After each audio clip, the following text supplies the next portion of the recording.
Next Munnuru Kapu. Telangana రాష్ట్రంలో సమగ్ర కుటుంబ సర్వే లెక్కల ప్రకారం 4,01,228 మంది మున్నూరు కాపులు ఇండ్లు ఉన్నాయి. ఇందులో పాపులేషన్ లో 13,05,296 మందిని చూపించారు. 13,05,296 మందిని ఇందులో చూపించారు. పర్సంటేజ్ లో 3.62%, 3.62% పర్సంటేజ్, దాదాపు 4%. ఈ మున్నూరు కాపుల మీద వీళ్ళు చేసిన అప్పెంత వీళ్ళు అంటే 24,120 కోట్ల రూపాయలు వాళ్ళ పేరు మీద అప్పు తెచ్చారు.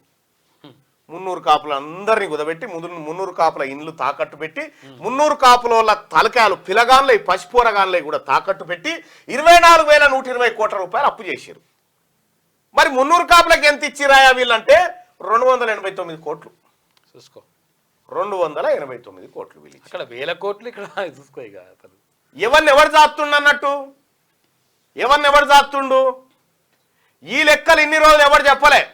ఎందుకంటే ఈ సంగతి బయటకు వస్తే మన భాగవతం అంతా బయటపడుతుందని దాచిపెట్టారు. అందుకోసమే కులగణన చేయొద్దు, వాళ్ళ లెక్కలు చెప్పొద్దని వీళ్ళ భయం అంతా ఇన్ని రోజులు అదే జరిగింది.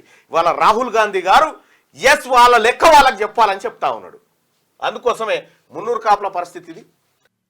లైక్ చేయండి,